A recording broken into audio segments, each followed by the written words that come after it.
Welcome, everyone. Good evening. It's a time in life where we all dealing with challenging situations in one way or another, and we keep on among all the other Zoom classes that we are having. Everyone is welcome to join. You can look on ChabadTalasi.com, JewishFSU.com. We have a number of classes available on Zoom. But we wanted to do something that, will be inspirational to the people that are dealing with challenges. As I said, everyone is dealing with challenges these days. And we figured out it would be nice to hear from someone, from a number of people that are close to us, that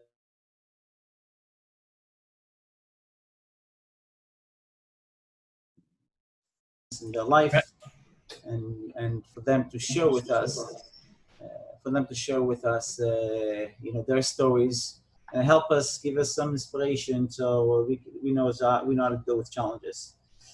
Now we know that Hasidus teach us that the best way to deal with challenges and situations that are going on in our lives is to know that God is involved with everything. The concept of divine providence, that God is involved with everything that is going on in the world. And God is the ultimate good, and nothing which is not good comes from God. Sometimes when we go through certain situations, it's hard for us to feel that way. And you go on, and dealing with the situation while you're in the situation, it's very hard to see the big picture. And with Daniel, we had a very similar situation. And we talked a lot, and how we have to know that everything is good and everything comes from God. And we saw this concept of how things that look not good turn out to be actually very good. And it's very inspiring to see someone like Daniel was actually able to see it at that time when he was going through that. He was able to identify it and look at it and find the opportunities. My experience with Daniel throughout the time was he was always upbeat. He was always, and he went through very, very challenging times, and he always looked into to find the best. We had classes we studied together a lot, and Baruch Hashem, he really demonstrate this ability. And it's something that may be hard to do, but it's possible to do for all of us, when we go through a challenging situation. So I think we can learn a lot from Daniel's story and Daniel's experience. And we're going to have for the next 4 weeks, this is a series that actually my wife, Hani, who is sitting right next to me, came up with this idea, and spoke to 4 people who went to FSU, who went through a challenging situation in life, that are going to go through for the next 4 Tuesdays. Every Tuesday, 8 o'clock, we'll have another person. One person who dealt with loss of a child, another person who dealt with also the loss of a child, God forbid, And, so as people went through one way or another a very challenging situation in their life, and for us to learn from them. So we don't ask for challenges, and we want to only have revealed blessings and revealed good in our lives. But, when we have to deal with challenges, we want to be able to get the best out of that, to look for the opportunities and the challenges. And we're going to learn tonight how to do this from Daniel, but I really hope and wish each and every one of you and us and all of the Jewish people and all of the world that Hashem should only bestow revealed blessings, reveal opportunities, not the hidden blessings, where you can actually see this blessing. And most importantly, we are beginning, tonight is Rosh Chodesh Av, we're going into the 9 days, the morning of the Beis HaMikdash. So this is the most opportune time to actually pray and ask and demand Hashem to bring Mashiach. The Mashiach will come. We won't have to deal with hidden blessings. Everything will be revealed. And with this, I'll pass the mic to Daniel to go on. And I wanted to also really give a very special blessing to Daniel's family, Daniel's parents, and Daniel's family in New York. And all of Daniel's family were like very, very supportive all along, which was really a tremendous blessing to Daniel. And thank you. So go ahead. All right, everybody hears me? Yeah, great.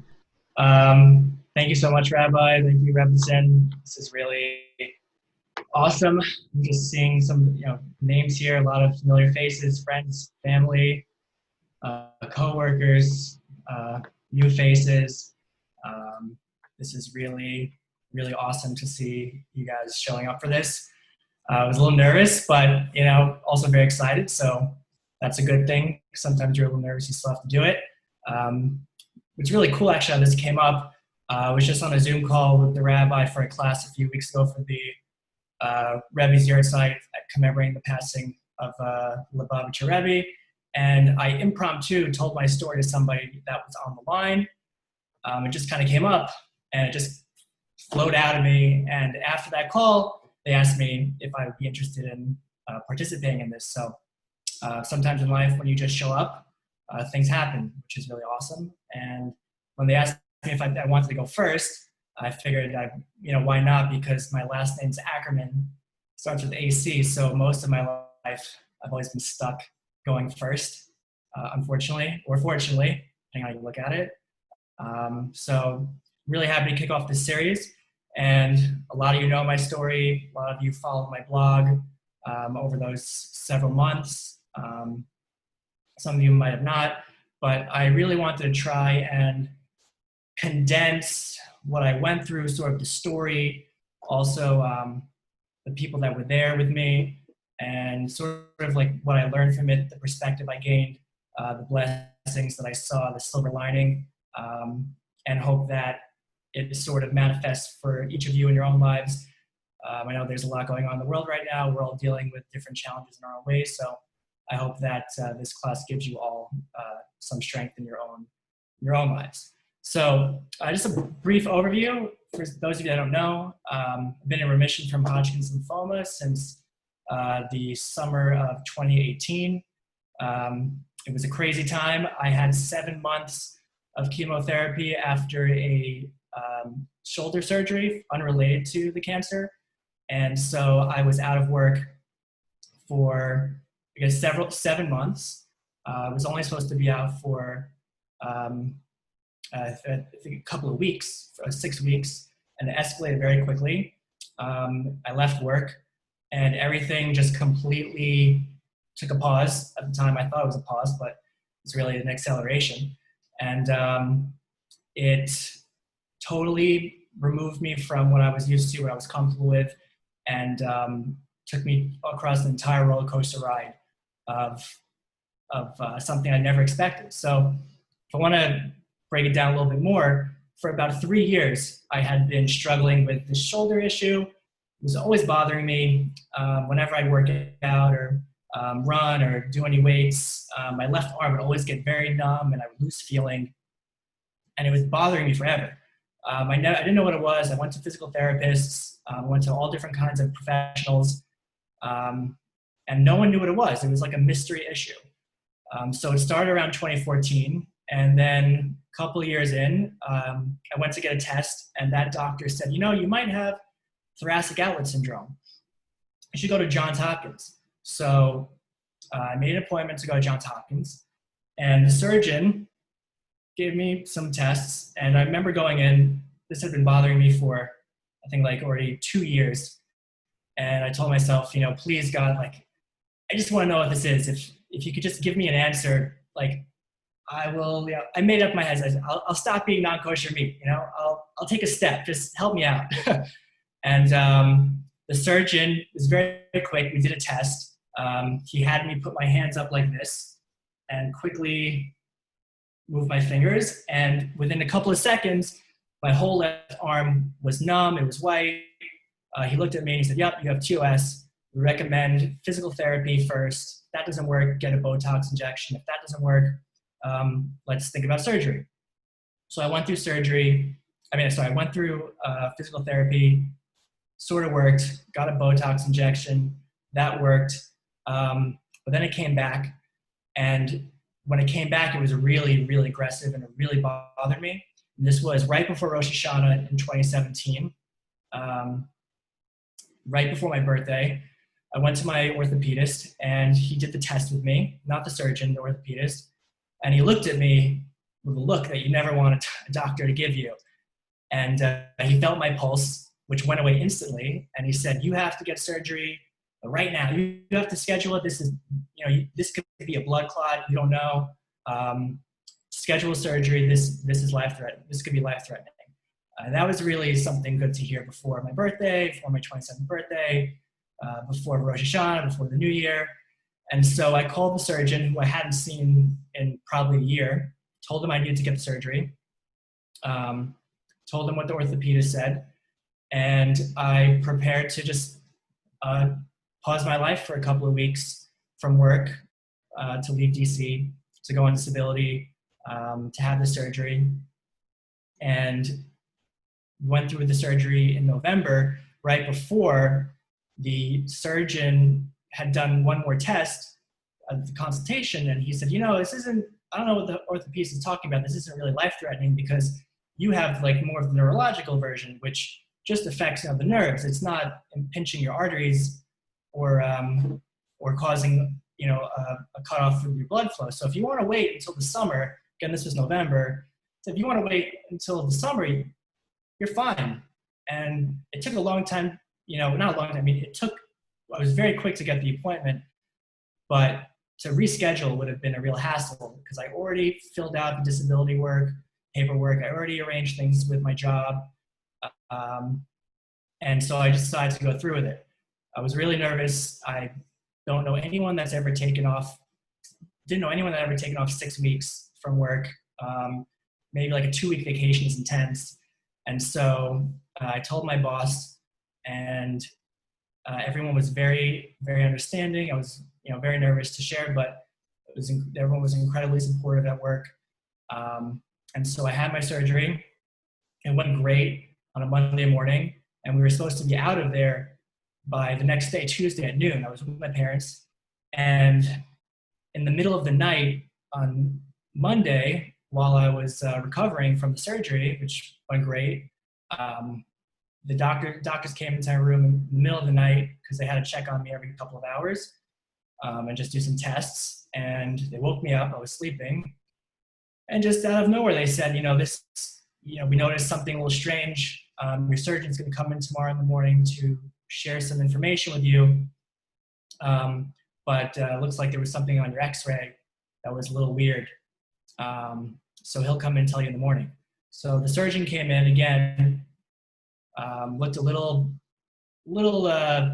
concerned, but so was playing cool. And he said, "Good news and bad news. Your surgery went great, but we noticed on your post-op chest X-ray there was like a little bit of tissue that seems a little strange. Most people have it from birth. It doesn't actually go away. I don't remember what they called it, but we want to do some tests." So that morning they took me for a CT scan and went back to the room. It's pretty smooth. And we were waiting. I was hanging out with my parents. Everything was really great. I got like unlimited kosher meals. It was delicious. All you can eat, smoothies, turkey sandwiches, ginger ale, whatever I wanted, they provided. And so we were just relaxing, really. I was a little underwhelmed with how okay the surgery went. And I felt pretty good, even the next day, getting up, walking around. So we were ready to go, to say the least. And I was ready to start physical therapy and, just get on the road to healing. And so I had the CT scan. And then around noon, when I was supposed to be leaving the hospital, another doctor came in, and he looked a little more, like heavy. He came in slowly. And my parents were there, and he said, your CT results came back. And he said, there's a mass, one mass in between the heart and in between your heart and lungs. And there's another one that looks like it's on the trachea, and it looks like lymphoma. And he paused, and then he said, cancer. And when he said lymphoma, it didn't register right away. I had, heard lots of terminology in relation to cancer. But when he said cancer, it really, it really knocked me out of the seat figuratively. And when I've told this story before, that's usually the part that chokes me up, because it was so out of left field. And he said we had to do more tests to really know for certain, but that's what it looked like from the CT scan. And I just immediately broke down. I think I blacked out mentally. I was really, I don't even remember what I was thinking, but my parents were just there and we were all in shock. My sister called me, my rabbi called me from Israel, Rabbi Aaron, a couple of close friends called me. And we were just very optimistic going forward because we hadn't had the rest of the tests. But I just sat there and was really, I was really dumbfounded, because I like to consider myself a really healthy person. I've done the Whole30. I don't know if you guys know what the Whole30 is. Must have done it 30 times. Clean eating, exercising, everything you would think that's textbook healthy. But here I was being told I had a disease. And so the next day they said, before then they said, you might have to go home and reschedule these tests. It could take up to 2 weeks to do your PET scan, which is the contrast dye that gets injected and then it lights up where there's cancer cells, and the biopsy, which is where they take a sample of the growth and test that. So we weren't going anywhere. My parents snapped into action. From my dad's businesses over the years, he donated an incredible amount of funds to cancer research, to over 60 different facilities, different hospitals, and Johns Hopkins was one of them. So we were doing everything we could to call people. And the next day rolled around, and I remember watching a video. Actually, probably was the night before, when I was just laying in the hospital bed by myself, just contemplating what news I had just gotten. I remember Googling a video on YouTube. I don't remember the exact source, but it talked about Judaism's perspective on health issues or crises. And the guy that was speaking said, most times when people have a crisis, first they think, who do I have to call? What specialist do I need? What doctor do I need? What's the insurance policy? All these questions, and once you go from one thing to the other, to the next, to the next, to the next, at the end of the last thing you go to, if nothing's working, is, oh my God, God help me, what do I do, right? At the very end, you ask, God help me, what do I do? And the message was to flip that. And the first thing you should do is turn to Hashem and say, what's going on here? Before you panic and break down. And so I tried to make that my mindset. The next morning, I think I went through all of davening, all the morning prayers. I did my tehillah, did my tefillin. I think I said every prayer I knew, even bread and wine, whatever it was, I just said it, just to do whatever I could. And they were telling us that we're probably gonna have to wait 1 to 2 weeks to get the test. So while I was in the middle of saying Tehillim, which are Psalms, the door opened to the room, and there was a nurse with a stretcher, and they said, somebody just canceled, let's go, hop on. So they took me on the stretcher, and I got my PET scan that morning because somebody canceled. And then we went back to the room, and they said, okay, you're gonna have to go home and schedule the biopsy because there's no slots. And again, I was praying a lot, and just really asking Hashem just for any break.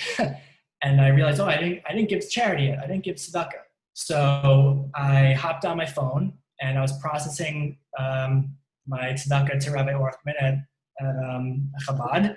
And while I was putting in the information, this must have been an hour or two after the PET scan, while I was typing in the information, I swear my mom was like, I want to get some more coffee. And so she opened the door to my room, and there was another nurse there with a wheelchair. And they're like,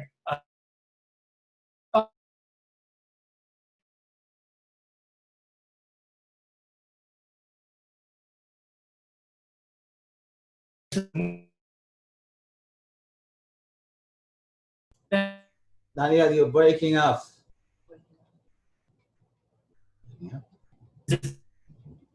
Hold on, we'll get him. I think his father went to get him. Hold on.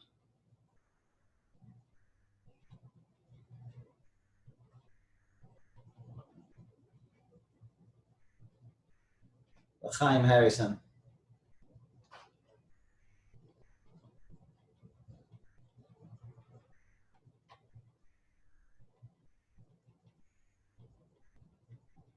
Grab on the opportunity to say L'chaim before the 9 days starts. So you can eat meat and drink wine starting tomorrow.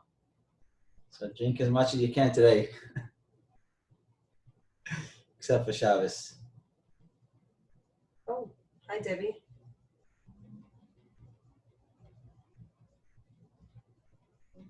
Daniel, 1 second. Okay, go ahead.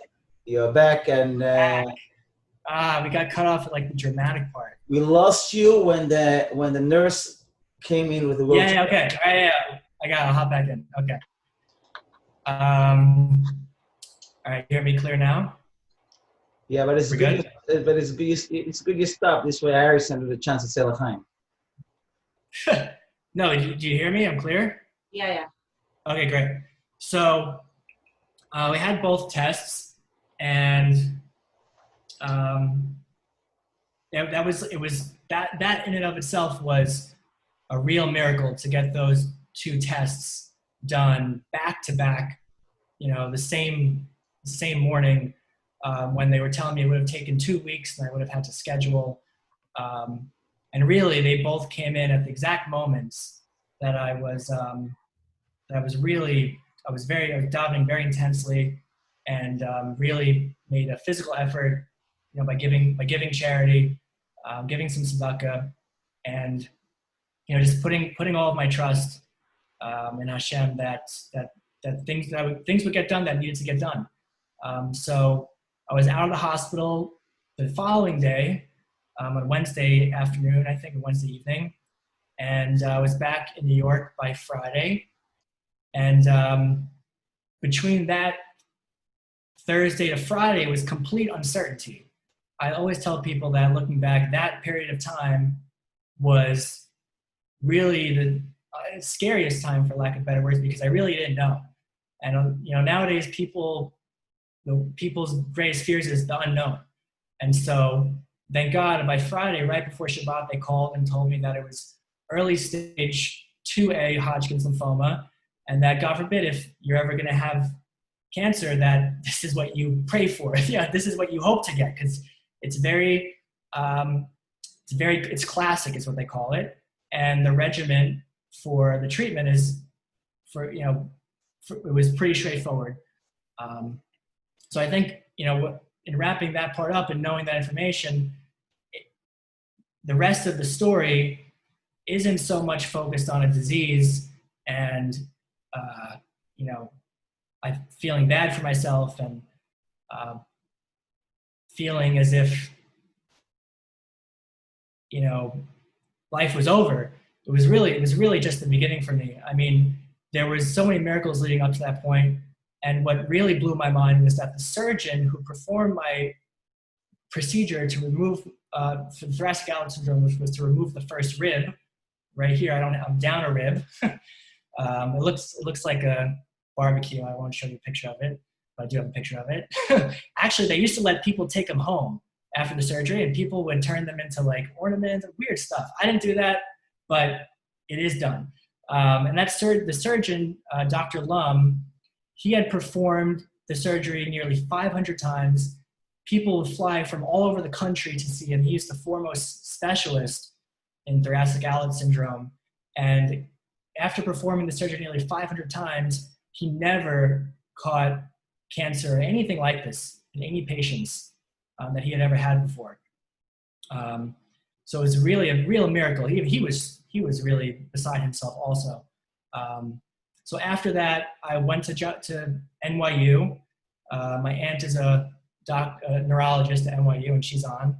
And amongst our other amazing connections, I was in oncology the next Tuesday. So I had surgery on a Monday, and the following a week from that Tuesday, 9 days later, I was already getting consultation for chemotherapy when I was only going for one thing. And by that point, I didn't even think of my shoulder anymore. It wasn't as big of an issue for me.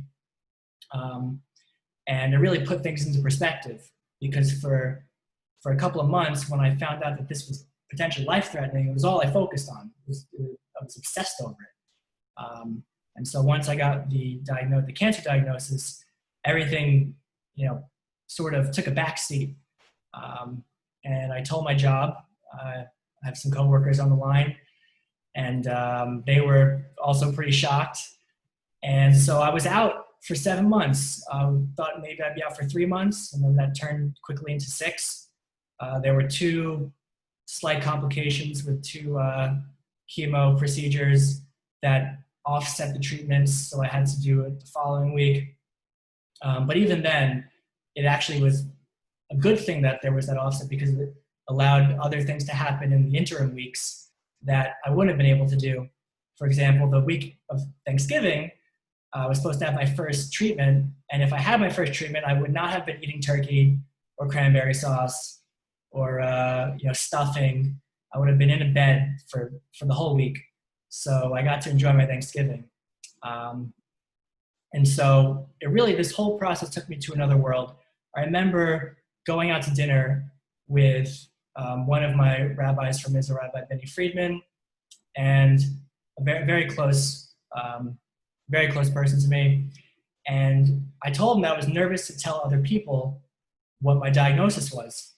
And I was afraid of what people would think, how it would affect me in the future.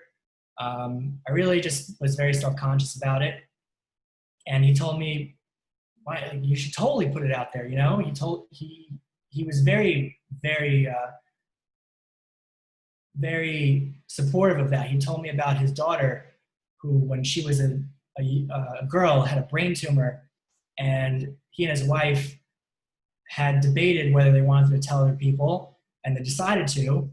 And very quickly, they had hundreds of thousands of people praying for their daughter all around the world. And thank God, everything was taken care of, and she healed, and that's something of the past. And so he told me, just put it out there. You have nothing to lose. If anything, a couple of extra people. I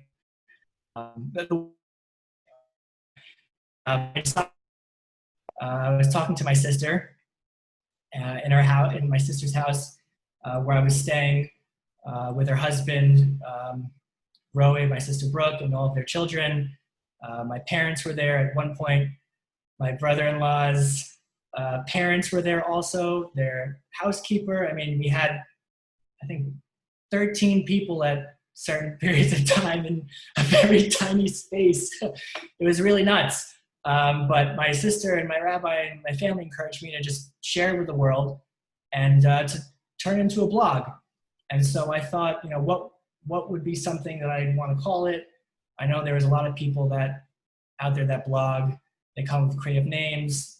They do videos. They document. Some people write. I wasn't so into video documentaries, so I felt more comfortable writing and kind of just sharing pictures.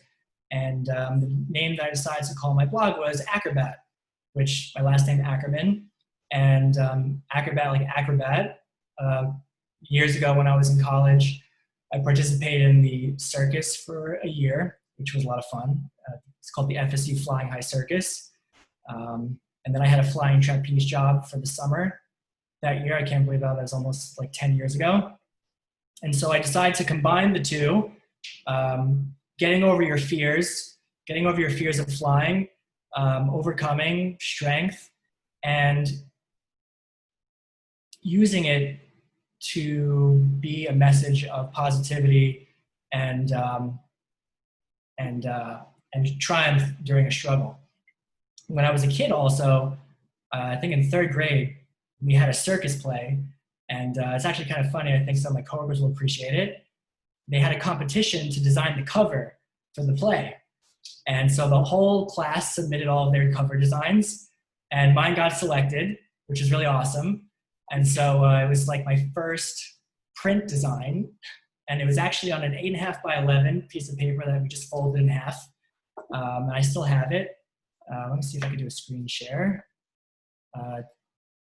If you could give me screen share access, I'll share it after, Maya or Rabbi. And so I blogged over those 7 months. And what was really amazing about that was the complete opposite of what would have happened if I decided not to share with people, if I decided to close in on myself, if I decide to hide. And instead I just decided to be like radically open about the process and really kind of let people into the world. It was, I'm not gonna lie, when I got the diagnosis, it was I definitely felt a void. There was sadness, I cried a lot. I went through a lot of difficult internal conversations with myself. But in that void of that temporary sadness, I asked myself, what do you want to take away from this? What do you want people to remember about you when you look back on this time of your life? And I didn't want to be someone that would have self-pity, or even to this day when people say disease or illness or wow, like I'm so sorry, or I feel bad you went through that, not from a naive self-denial perspective do I sort of not register with that, but it just was really never my mentality to see it as an illness. Maybe it was a physical illness, but spiritually and mentally and emotionally, it was really a blessing and really an experience that propelled me forward many, many years in my own maturity that I think would have, taken a lot longer if it wasn't for this sort of experience. I'm sure there's lots of people who've maybe had extreme experiences that can relate. So the whole process getting to diagnosis is really hashgacha prati, which in Hebrew is divine providence. You can really see the hand of Hashem in everything that. Yeah, you should be able to show now if you want. Okay, yeah, you could really see that.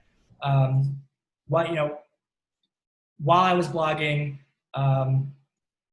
what was amazing was that I mean, probably thousands of people would reach out to me, whether it's just liking a picture, commenting, calling me, leaving me a voicemail, messages, people from all walks of life, people I've never met, friends from elementary school, middle school, all of my family members from around the world.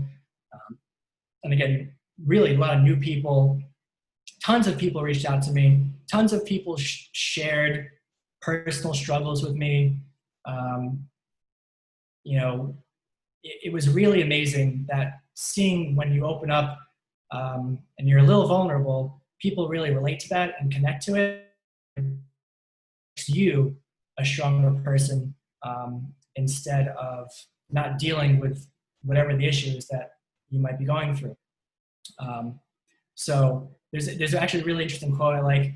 One of my favorite designers says that creativity is just making connections between things that already exist. So when I came up with my blog and did a lot of writing, I always tried to connect what I was going through with all sorts of things. Maybe they were a little disjointed when you look at them at face value, but finding ways to make those connections.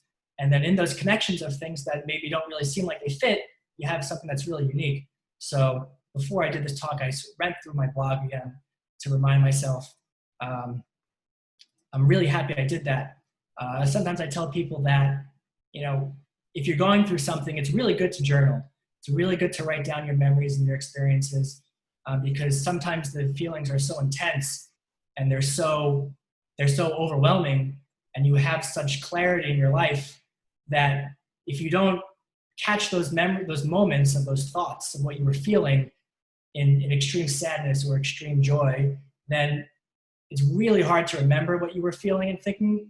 So going back and reading my own words, not reading like a self-help book or somebody else's blog, seeing what I was thinking, what I was saying to myself, even the journal entries that I didn't put on my blog really helped me through anything that I'm going through at this stage in my life. And I always turn back to that. And it's always a North Star for me.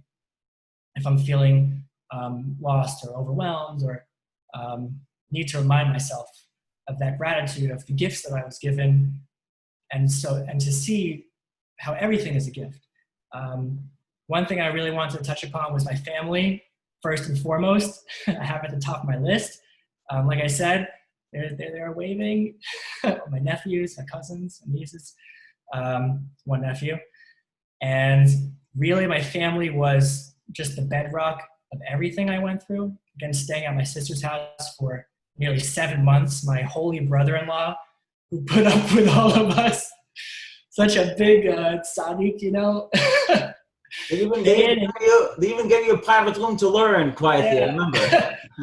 What a holy guy. You know, it's hard enough just with, I guess, your own 4 kids, and having then your in-laws and your brother-in-law going through chemo, and then your parents, and, you know, all sorts of people coming in and out of the house. I mean, I have a lot of friends on the line here who came to visit when I was at my sister's house. I mean, I would frequently lose my voice from how often I was talking on the phone to people, or my fingers would cramp from how much I was texting. So many people were checking in on me. So many people were mailing gifts, buying me books, just, you know, sharing. And the more I shared, the more people shared with me, which was really an amazing thing. If you think about it, because when you shine a light on someone, it's reflected back onto you twice as much, which is really, really amazing. And it's an experiential thing. After I got the diagnosis, my sister snapped into action very quickly, and she organized a challah bake, or a hashkafa challah, which is where they separate the challah from the dough, which is a big mitzvah for women to do before Shabbat. And so she organized, I don't know, 60 to 70 women in her house, and there was some speakers there sharing, you know, different Torah thoughts and all channeling their blessings towards me, which was really beautiful. I really, really love my sister and appreciate her for doing that. Amongst all the other things that my brother-in-law did by opening their home to me, and having my nieces and nephew there was really amazing. And most importantly, also my parents there day in and day out. Lost track of how many beet juice pots my mom made for me. Very important if you know anyone that's going through chemo. Beet juice is very, very good for blood, for your red blood cells. I would always get a huge boost of energy from just natural boiled beets. Really amazing. Also lavender oil, lavender candles, all of that helps with nausea. Really anything I needed, my family was there to provide. In a way, you know, having cancer, getting sick in any form really makes you see just, you know, how dependent you can become. And at any moment in your life, something can change. And what's really important is to have your family there to count on and to lean on. I don't think I would have been able to get through that process without them. I know a lot of people that unfortunately didn't have family with them, or I've heard stories of people that didn't have family with them. So if you know anybody that's going through treatments, give them a phone call, show up for a treatment with them, just sit next to them. I never went to one treatment without somebody with me, whether it was friends or family. I was never alone. I never went to one checkup alone. And the one time I went for a checkup by myself, which was most recent, turned out that my favorite nurses happened to be there that day. And one of them's on right now, Janelle. I think she's just listening in from her phone. She's amazing. She's one of my favorite nurses who just was really, really special, and really, really worked with me, made me feel comfortable. It made the process a lot easier. I'm not sure if Pem is on the line. Also, while I was getting treatments, I went to Bikor Cholim, which is a Jewish center that provides health services in any capacity. It's called the Morris Franco Community Cancer Center.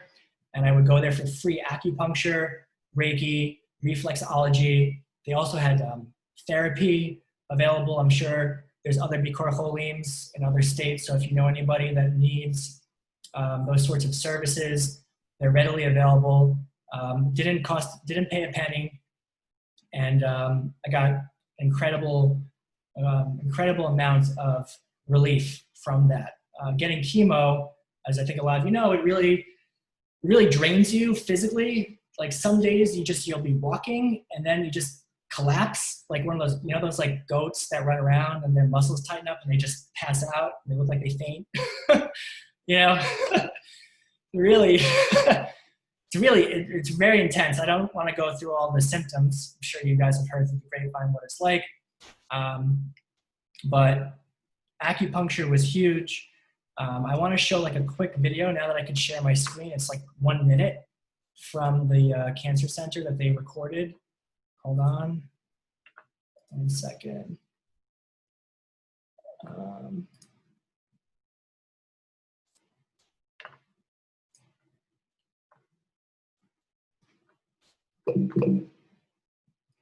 I was first diagnosed at the beginning of November. It was just completely out of left field. I had no symptoms. I didn't know what to think or feel. My parents told me about the cancer center. We scheduled an appointment and we sat down together and we talked about the services. I've primarily come to the cancer center for acupuncture and Reiki, which has been phenomenal. And after being really, just down and out from the chemo, it's a huge burst of energy that really helps get me through the week. I love coming just to hang out with everybody. They're really fantastic. And it's just a great atmosphere to come in and sit and just talk with people. It's just really comforting. It's hard to afford something like this if you were doing it separately with all the other medical bills. So having such high quality treatment that's accessible like this is huge.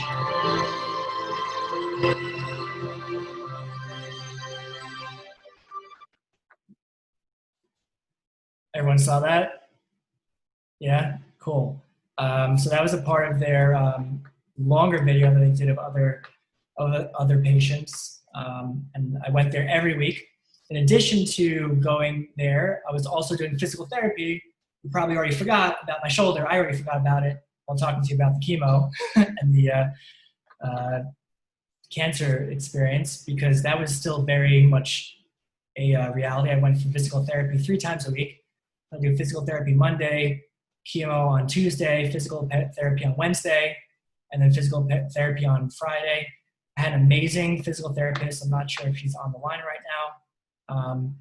And I was her first thoracic outlet syndrome surgical patient. She had clients who had TOS but never had the surgery.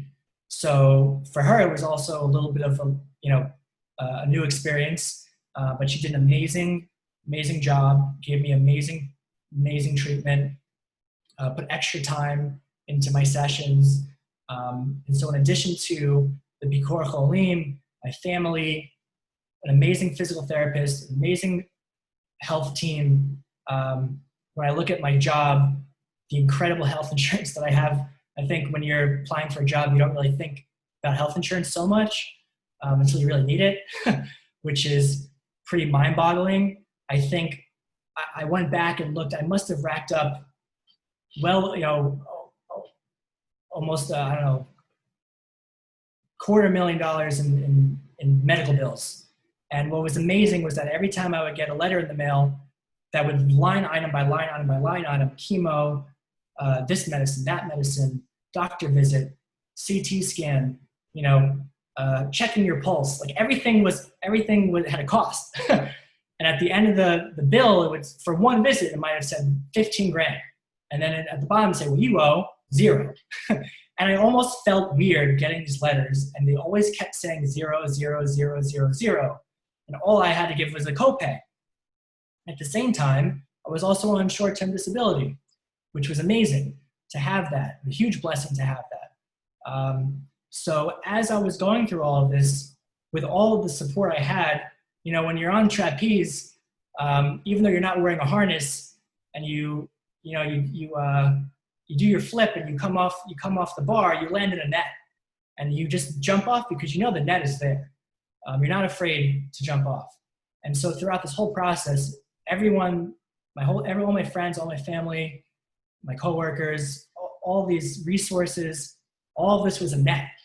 And I could put a name, I could specify all these things, but really what it did was it opened me up so much to have such an incredible sense of gratitude to Hashem, incredible gratitude to God with what I was going through, because it almost felt, in the beginning I felt that, I'm turning 27, the movie can't be ending 20 minutes into it. This is an hour and a half film, like what's going on here? Let's get some popcorn, keep going. And it wasn't really until I got into my treatments and into the experiences that I was having, even though the bad days really were not like physically, I just said physically, my physical therapist is asking to join the room, admit. Even though the bad days were really awful, there was so much good that it was almost hard to feel bad for myself, or to really get caught up in the physical feeling when there was so much to feel good about in my head. And that really steered the months that I was going through these treatments. Excuse me. So one funny point, actually, while I was going through all of this treatment, it was winter, because we started everything in November and everything finished up in May. So we're obviously, even if it was summer, I wouldn't really be going anywhere, but to compound the weather, it was really indoors a lot. And so every time I had to go to physical therapy, my dad, who's really just amazing, and everything that he does, he would drive me to physical therapy every session. Either wait outside or come back or make business calls and then come back and get me, because it was a couple of miles away and it was freezing out or snowing or something. And so after a while, we just started calling Saba Uber.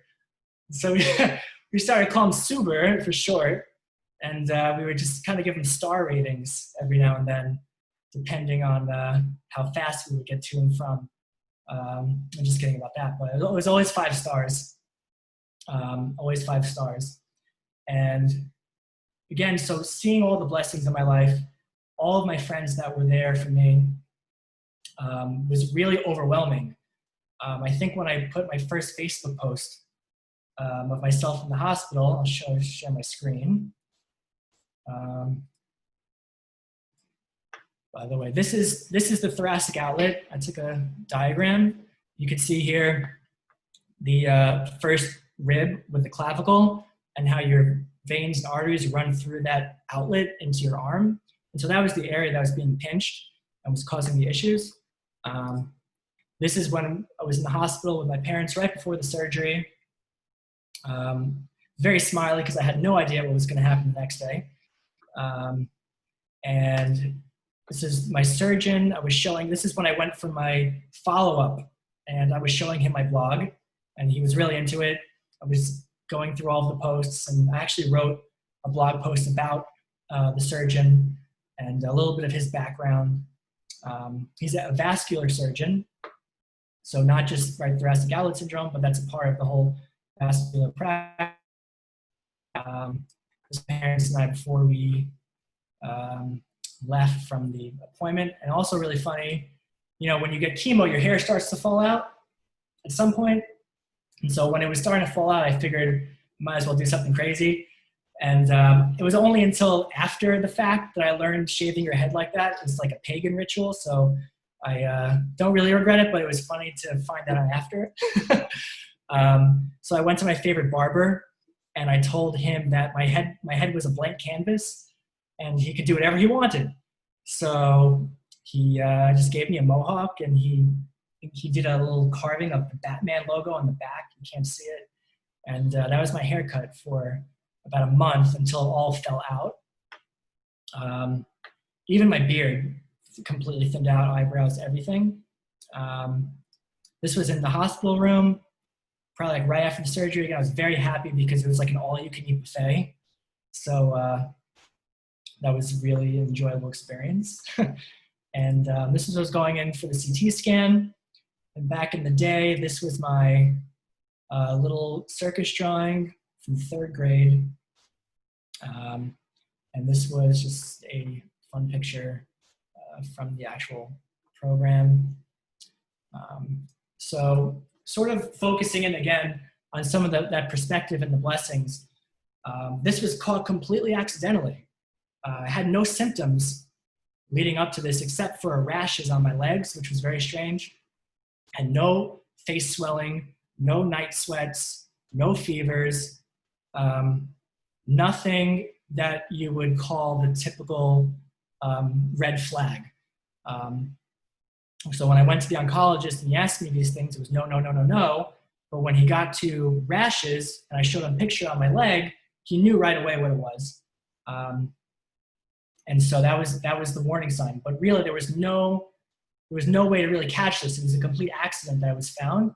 I got to spend an incredible amount of time with my family. We celebrate Hanukkah together, all the kids' birthdays, parents' birthdays, my sister's birthday, Passover together. I hadn't done any of that since I'm a kid. And even then, I didn't have nieces or a nephew to celebrate with. So to be able to do all of these family activities, even though I felt miserable, was really, really a blessing. Again, I had thousands of people in contact with me, all walks of life. I even got one woman who I never met, who just followed me on Instagram to go see Dr. Lum and get a surgical consultation because she also had thoracic outlet syndrome and she didn't know what to do. And so she had also been one of those patients that's very quizzical because TOS is sort of a mystery issue. A lot of people are hesitant to diagnose it because it looks like a lot of other issues when it really isn't TOS. So I helped her out. We just wrote back and forth and she went in for a consultation. I'm not sure if she had the surgery, but I remember Dr. Lum telling me, he was like, oh yeah, you're the one that referred her. And I never met her, just from social media and sharing. I also found a lot of comfort in prayer, tefillah. As we know, prayer isn't really in the Hebrew lexicon. The Hebrew for that is lihipalel, which is Rabbi, you could jump in after and correct me, is to kind of look into yourself, to impact yourself. You're not really like asking God to give you something or to, it's like not like a gumball machine where you just put a quarter and you get something, but it's really to look into yourself and be honest with yourself and sort of work on your own character traits and your own midot, which are character traits in Hebrew, and try and better myself as a person. I didn't want to come out of my chemo and just be someone that was sick and then wasn't sick anymore. I really wanted to make sure that I made the most of my time, that I wasn't just sitting around watching Netflix. Well, I watched a couple of movies. To be honest, I did a lot more reading than I did watching TV. I tried to get into Breaking Bad, but I kind of fell out of it. And again, my medical coverage, my disability payments, the support from my job, my coworkers giving me the space I needed, checking in on me was just incredible mentally to have that off of my plate and not worry about this. I even went back to working part-time remotely from the basement of my aunt and uncle's house 5 months into treatments. So even though I was out of the office for 7 months, I went back to work part-time about 5.5 months into treatments, which was amazing. And ironically, the project that I started on was regarding prisoners and freeing prisoners. So I sort of felt like I was being freed as a prisoner, which for me it was cool to be working on that at that time. And again, it was really weird to hear people call this an illness. And even to this day, I don't look at it that way. I'm very thankful that I had this experience, that I went through my cancer treatments and chemotherapy and my diagnosis because it really made me a better person, made me a more insightful, more in touch with myself and the world. And again, it's very important not to wallow in self-pity, because everything that comes your way in life is a challenge that you can handle. I really believe it's sort of, like when you're a kid and you're taking a test, and the teacher gives you the multiple choice sheet, and all you have to do is bubble in the answers, the A, B, C, or D, right, with your little pencil. And it's just a test, and you only have it for 45 minutes, and then you hand it back in, and whatever happens, happens. Could you imagine if your teacher gave you the test, and you got the piece of paper, and then you just tore up the paper, and you freaked out because you didn't want to take the test, and you ran out of the room, and that's it. Everyone would look at you like you're crazy. All you have to do is just, you studied, you practice, you train for these moments. You just bubble in your answers. You take your best shot at whatever you're dealing with. You make the most of it. You go with your gut, and then you let the chips fall. And so when I put this out there on my blog, when I was very open with people, when I looked at the good, and when I forced myself, even on those really rough days where I was nauseous out of my mind, I couldn't taste anything, I couldn't smell anything, I had no eyebrows, I had no hair. I mean, my nieces and nephews, they didn't really know what I was going through. We didn't really tell them because they're still young, but they were even younger 2 years ago.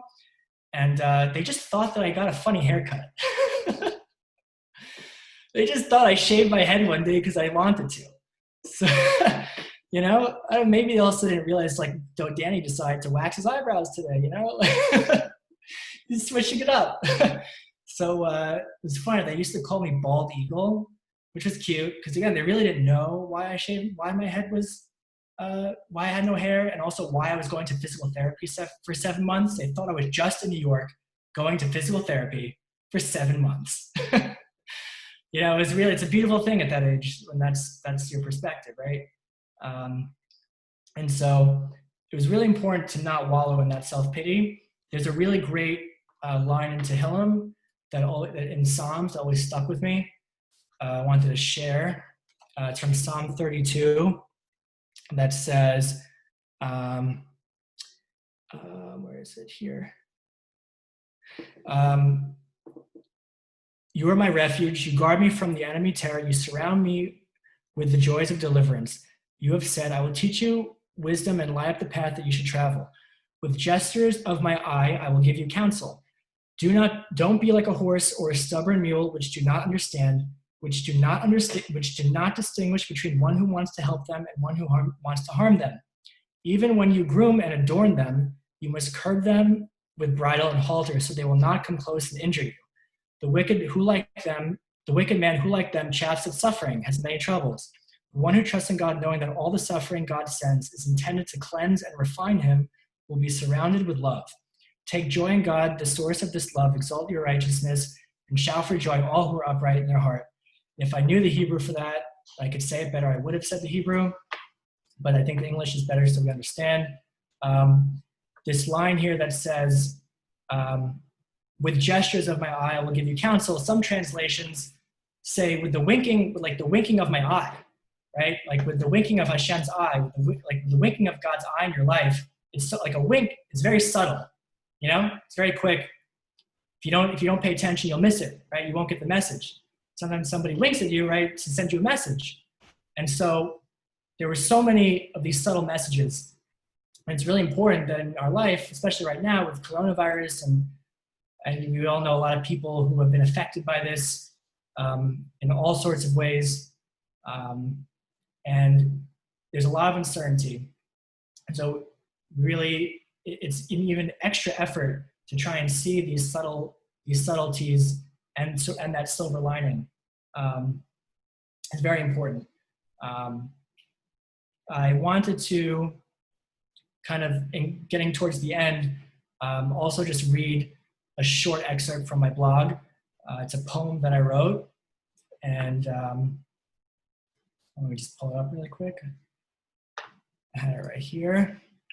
So I wrote a poem, and before I gave this class, I wanted to think about, you go on BuzzFeed or Instagram or whatever, everyone's posting the top 10, ways to, make apple pie, or the top 10 things I learned from my experience with X, or, top 5 things to take away from Y, right?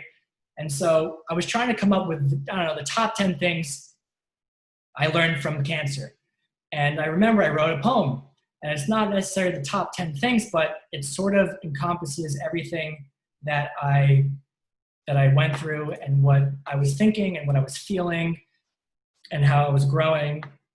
And so I will share that, and then just kind of wrap up a couple of messages from there. So the poem is called Acrobatics, and it goes like this. I'm sitting here with cancer.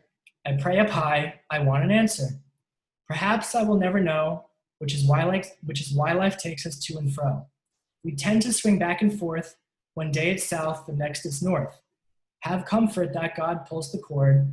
With this trust, we'll know we've soared.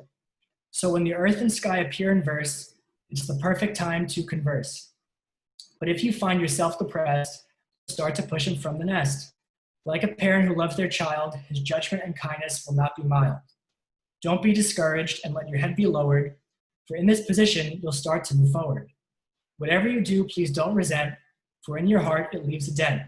Thus, when we learn to accept, your desired prayers will be met. So if you want to learn and grow, love the test and seeds you'll sow.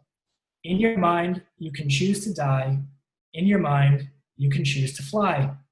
Your true self can't help but lift when you realize it's all a gift. So I wrote that while I was getting chemo. I remember I was sitting in the chair, and it just kind of hit me out of nowhere. All these ideas just started flooding my mind, and I just started writing in my notes app. And then when I got home, I started to just kind of refine it and clean it up, and then I published it on my blog. So I think there's a lot of messages from there that really, in each 2 lines, sums up what I was thinking. Again, it's so important to journal, write down your memories. I like to say also, it's like if you don't write down, it's like you try and go back to it. If I tried to write this now, it would be impossible. It'd be like once you've squeezed toothpaste out of the container, it's impossible to put it back. It's just very hard to do. And so everything in life is a test. And I have just like a short paragraph here from a book I was recently reading called Life is a Test by Rebbitzin Esther Youngrice, who passed away, had an amazing organization. She actually gave my sister a blessing many years ago, which is really special. And I recently read here, it says, in the Holy Tongue, the word for tested is Nesa, Elohim Nesa et Avraham. And God tested Abraham from Genesis. There are 3 additional meanings to be found in the word Nesa. If we find the connecting link between them, we will continue to appreciate the deeper meaning of the tests that God sends our way. 1, Nesa means tested. 2, Nisayon means trial or challenge. And Nes also means a flag or a banner, something that you raise on high in the air. And Nes also, which we know means a miracle. So once again, what is the connecting link between these 4 words? God, our Heavenly Father, who created us, loves us with great intensity. Each and every one of us is precious to him. Like a good parent, he wants us to achieve and attain our potential, to walk on the right path. So he sends us wake-up calls or tests in the form of trials and tribulations. And so I thought that was really beautiful piece that went in line with kind of the message I've been trying to give over, in that I really saw this entire process as a test for me. It was a miracle. It was very obvious to me. My rabbi from Israel, from Yeshiva, where I went, Rabbi David Aaron, used to tell us that he used to ask us, can you hear the Japanese music playing right now? Can you hear it? It's in the room. And so obviously, no, you can't hear anything. And you say, you sure? I say, no, you can't hear it. So he tells us that it is playing in the room. It's on a very high radio frequency.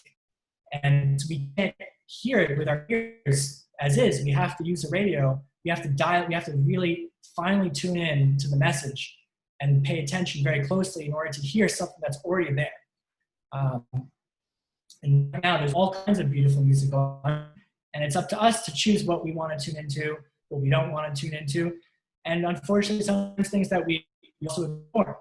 And so I think what I really learned was that I wanted to tune into that music. I wanted to hear what Hashem was trying to tell me. I remember at the end of one of my first blog entries, I wrote that there has to be a special lesson from this entire experience.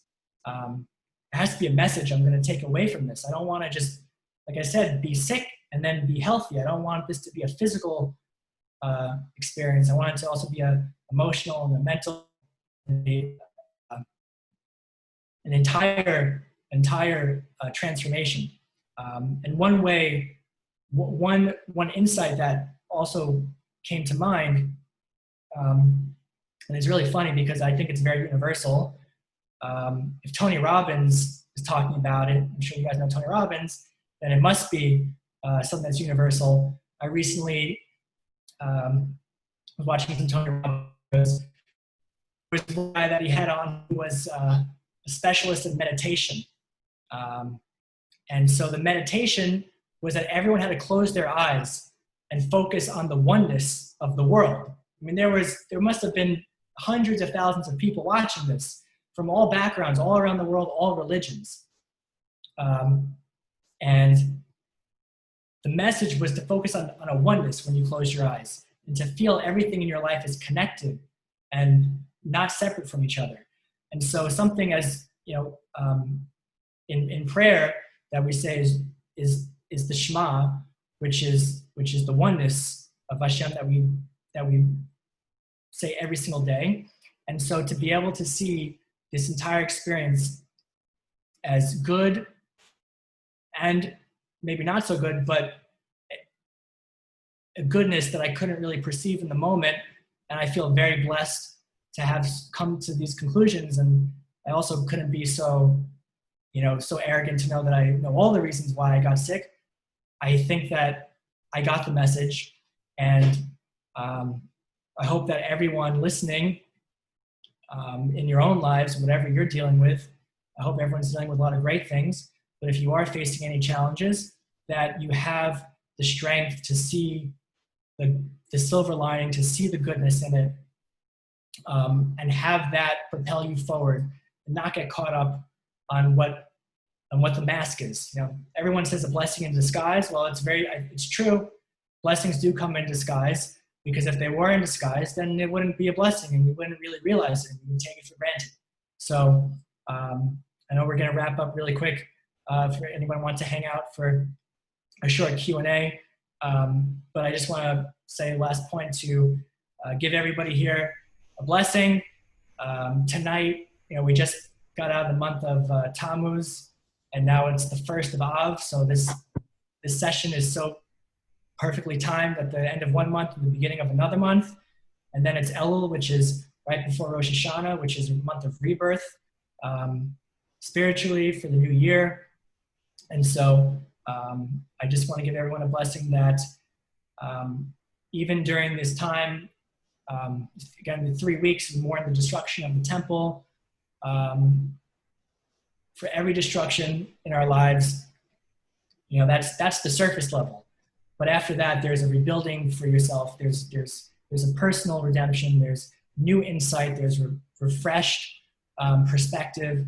And so whatever we're going through during coronavirus and any other challenges that come your way across your life, I just want to give everyone a blessing that you have the strength to see the positive, and know that Hashem is there, that the universe is there, if you want to look at it that way. But for me, I say that Hashem is there, God is there guiding you, and that when you open yourself up to seeing Him in your life and seeing that energy and that power, it's not like there's a guy in the sky. I used to learn back in yeshiva that someone's kind of throwing lightning bolts down at you or playing around, but it's sort of a pervasive oneness, that everything in your life, whether it's good or bad, is really good, but and different perceptions of good. And so I really appreciate everyone being here. I wrote a lot more on my blog in a lot more detail. So if you are curious or haven't seen it or have any other questions for me, you can contact me after. I really appreciate you listening to my story. And this is my first time doing a Zoom or speaking on this by myself. I spoke once last year on a panel, but never on my own. So I was a little nervous, but I'm really happy I did it. And again, the blog is called ackerbat.com. It's ACKERBAT. I'll just put it in the chat. And yeah, I really appreciate everyone being here. Daniel, before we open it up for questions and answers, Hani wants to say something, but I wanted to thank you so much for this inspiration. Really inspired us, and may Hashem give you the ability to keep inspiring people out of good health, only good health. And one of the things I remember we did right after you had it is we went to check your tefillin and get you mezuzahs. And this is definitely something that could be very helpful for everybody, is to strengthen our faith to God in good times. So God forbid we happen to go through challenging times, we'll have what to hang on to. As we could see Daniel, a lot of the things that helped him is his strong faith in God. So having a kosher tefillin for men and having a kosher mezuzah at your home is definitely something that could help and have an impact directly in your health. Thank you, Daniel. Hani? Thank you, Daniel. When I had in mind to do this series, your definitely came up to my mind, because what I remember from this period of time is I remember never hearing anything negative from you. You were always so positive, so looking forward, so you were always so sure that you're going to win this battle, and not only win, because even if you say, okay, you started with high chances, you found out about it early enough, and you're young and strong, and it's a type of cancer, but I never heard anything negative from you about the whole experience. You always took it so positive. And that's what you said to you. You said it to me, all the negative stuff. Nah. Just kidding. There was inspiration. There wasn't. I was very, very inspired by how you handled it and how you didn't lose your hope and your joy in life and your optimism, and it's very, very inspiring. So thank you for inspiring us. Well, thank you. I'm inspired by you guys and everyone here. I think. Again, open to Q&A. My parents on the line, my family's on the line. This was definitely, cancer is a family effort. And they were there with me every step of the way. So if you have any questions for them, any medical questions or just general stuff, they're happy to answer anything. And in terms of the positivity, it's, you do your best. We're all human. I'd be lying if I told you every single day was sunshine and roses, and it's not supposed to be like that. This is what your general message. No, of course. You were very. Yeah, no, for sure. There's always going to be, 4 bad days for every 2 good days, and the trick is just to not let those negative points. And so plenty of days where I just didn't get out of bed, just was really, really weak. But I was just really looking forward to what I would be getting out of the whole experience. And so if anyone has any questions for us or, feel free to, I already realized there's things I overlooked, but again, any questions, feel free to ask. Hi, we miss you.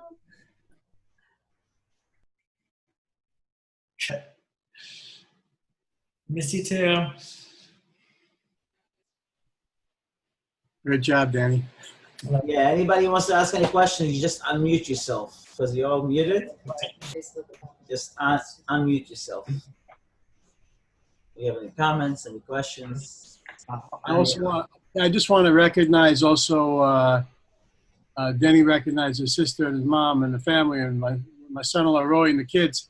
Also want to recognize those, and Rabbi and Connie, thank you very much for being a support for Daniel and Toby and Jonathan, you guys have been like, you know, and just everybody at work it was a peace of mind and a foundation for Danny. It was gave him peace of mind. So thank you for that. I also want to recognize somebody very special on the line also is Elena Benstock, who is like amazing physical therapist. And the time that you gave to Danny, the care and the love and the extra time that you gave him, he always came away from those sessions renewed and refreshed and helped him recover from the chemo and the battle. You really fortified him, Elena. Oh, thank you so much. Danny is very special. We thank you for everything. Very special. It's great, really great. Was it? And my sister-in-law, my beautiful sister-in-law, Robin, Dr. Wollens is on the line, who is always interpreting everything while you was behind the scenes looking in the files and explaining to us what it all meant. So it's great. It's our secret weapon. Thank you, Rob. If anyone has any questions, if you know anyone that's going through treatments or happy to answer anything. Also, do I have it here? What is it? Oh, just want to. This is when I came back to work. This was on my desk. Мама показывала. So yeah, I had an empty desk, and it was really nice to see that Aaron's on the line. One of my very good coworkers made this for me. So yeah, it was a very special time, and I have tons of books that I've read, tons of classes I listened to,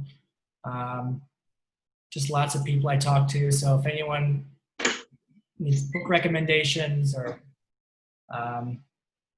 health recommendations, again, beet juice is amazing. Drink it all the time now. Danny, there's something I wanted to tell you. Yeah. When you were little, I don't know if you remember, you were afraid of the dark. I think, weren't we all? I know, and I was just thinking about that and how you called Melissa for backup. And then I think that as you got older and you had to go through this darkness by yourself, and how, oh, Mitchell, stop it. And how truly amazingly well you handled all of it. You're an amazing person, Danny. You will be anything and get anywhere you want to. Thank I you. love you. And I if love you you. don't, it won't be any fault of your own.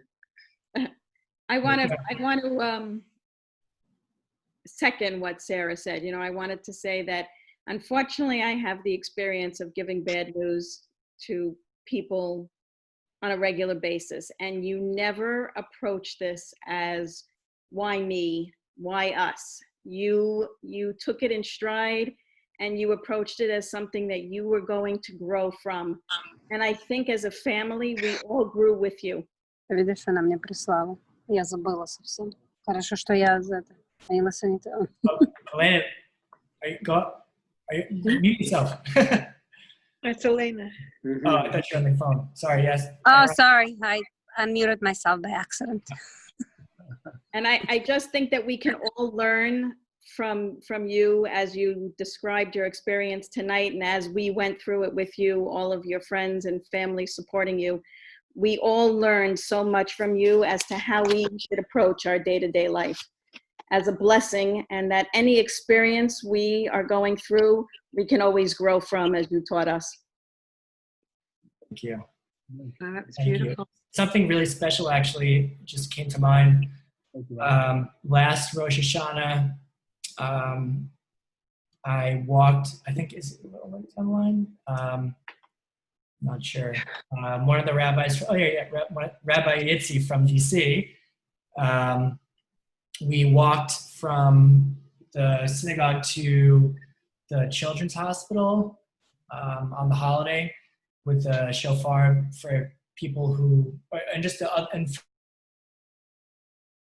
to hear the shofar on the New Year. And it was such a surreal moment for me being on the other side of the bed, you know, with a rabbi, because when I was in the hospital at Johns Hopkins, there was a chaplain, a rabbi that I remember came to the room once or twice and, you know, just was there to provide some support, gave me a stuffed animal. It was nice. And I just always remember thinking, like, I want to be on the other side of that bed one day. And it was so special to go with Rabbi Yitzi to the hospital and see these patients. I think we saw a few kids and a few adults who were by themselves, some of them. And one woman cried when he blew the shofar, and was so happy that we were there. And it really impacted me because being able to be on the other side of that was just incredibly special. And sometimes when you're in a dark place, you don't think you're going to get on the other side so quickly. But I think my mom told me, or my grandma said that all things pass, right? All things are temporary. And so it's like bittersweet in a way, but it was really special to be able to do that. So yeah, Yitzi's on the call. I remember that, Danny. Yeah. It was the first time that I met a patient and I was just quiet. I was waiting for you to talk. Yeah. Yeah. So I think, anyone have any other questions, or are we good? So same I link. have a question. Hello? Go ahead. Hello, I have a question. So I just wanted to thank you so much, Daniel, for sharing your story. I'm a medical student at GW, and I'm actually planning on going into oncology for adolescent young adults, which is your age range, between age 15 and 40. And I was just wondering if you would ever be available or interested in potentially speaking at one of the Jewish medical student groups about your experience, or with the medical student group that's specifically future oncologists. Yeah. It's a little preemptive now, but I think that hearing the patient experience is so valuable for creating good practitioners who are actually able to provide the care that you deserve. So just some thoughts. Also, just thank you for sharing your story. It was beautiful. Thank you. Yeah, of course. I'd love to. Thank you for asking me. Just let me know where and when. That'd be great. And I'm going to go through the comments in the chat after. It's been hard to follow it. But I always feel like I'm going to leave someone out. My friend Ron here, who, oh, you guys see me? Yeah? Okay, the power just went out for a second. Yes. So I thought, okay, good. The power just went out and went back on. My friend Ron on the line, he was there. My friend Ron, we go back to college, my best friends. He came up to New York for, I think it was my first or second treatments, and then came up for my last treatment. He flew up and surprised me with his wife Alexis, also a good friend from college, and friend Katie, who was also there in my treatments. Really just from Melissa on the line here, Sarah, like a second mother. And so everyone, I was never alone at my treatments, which is really, really important. So again, if you know anyone that's going through something, it doesn't have to be cancer, anything, if they're going through something, you just want to let them know that there's someone there. Text, a message, mail like an Amazon gift with a little note in it. You know, these are all things people did for me. And all you could really do is just give back and, pay it forward. So I feel very lucky to have everyone here. every time I used to tell the story, I would cry. I think I've told it enough times now to maybe take a little more to get me to tear up. Sometimes it's just, it's the right moment, but I feel really confident about how I came out of this experience. And I had a lot of amazing people around me that made all the difference. So they're all the real MVPs, and I really am in gratitude to them and my parents. And really looking forward to the next couple of speakers. Actually, the next week's speaker, I have a picture with him right here from his army days, I think. He's going to be speaking at 4 o'clock next week. What? Because Yeah. he's speaking from Israel, but the other two speakers are talking about the loss of their child. One of them lost their child to a terminal illness after 5 years of terminal illness. And another one lost their child as well, to FSV alum who lost their child at a young age. They'll be talking after Matt, after next Tuesday, and they'll be back at 8 o'clock. Great. The same Zoom link. If you have the Zoom link for now, it's using the same Zoom link. Okay. Great. Thank you, Rabbi. Daniel, thank you, everyone. Should only hear good news, only good things, and entering the 9 days of the morning in the temple. May we remember the coming of Mashiach, and remember one more mitzvah. Every mitzvah helps bring Mashiach. Put a mezuzah on your door, make sure you got kosher mezuzahs. Wash your tefillin for men, light Shabbos candles for women. Every mitzvah you do helps make the world a better place and helps bring Mashiach. Take care, everyone. Have a good night. And Danny, I sent you all the comments here on the Zoom. Okay. The picture they sent you. Great. And Thank you. And there'll be the recording available as well. Thank you. Thank you, Rabbi. Everyone. Thank you. Rosh Chodesh Tov. Sure. Thank you. Chodesh Tov.